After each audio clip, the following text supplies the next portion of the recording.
सुबह उठने के बाद कौन से काम करें। अल्लाह तबारक व ताला का फजल करम है कि रब्बे करीम ने दोबारा हमें बेदार फरमाया। बेदार होने की दुआ यानी सोकर उठकर ये दुआ पढ़े, अल्हम्दुलिल्लाहिल्लज़ी अहयाना बअदा मा अमातना व इलैहिन नुशूर। फिर इसके बाद 3 मरतबा ला हौला वला कुव्वता इल्ला बिल्लाहिल अलिय्यिल अज़ीम ये पढ़ें और उल्टे हाथ की तरफ ऐसे 3 मरतबा थू थू थू ये थुथकार दें।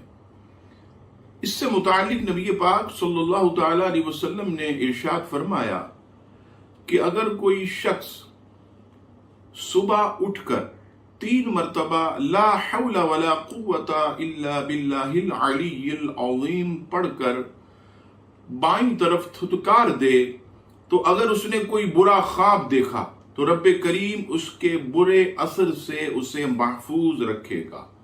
फिर इसके बाद इस्तंजा करें और इस्तंजा करने के बाद वुजू करें।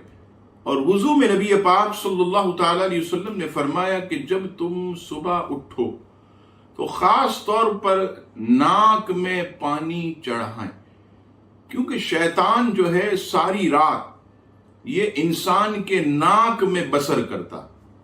अगर हम अच्छी तरह नाक में पानी चढ़ाकर उसे निकालेंगे तो शैतान का जो असर है वो हमारे जिस्म से जो है वो जाइल हो जाएगा और यूं इंशाअल्लाह तबारक व ताला हमारे बदन में चुस्ती जो है वो पैदा होगी।